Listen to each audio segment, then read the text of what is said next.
తమ్ముడు కూడా పెట్టాడు.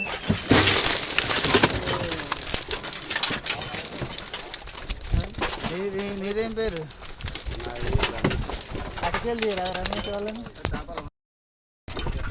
అడే పెట్టిన కాదు మీ అందరికి పంపిస్తున్నాను.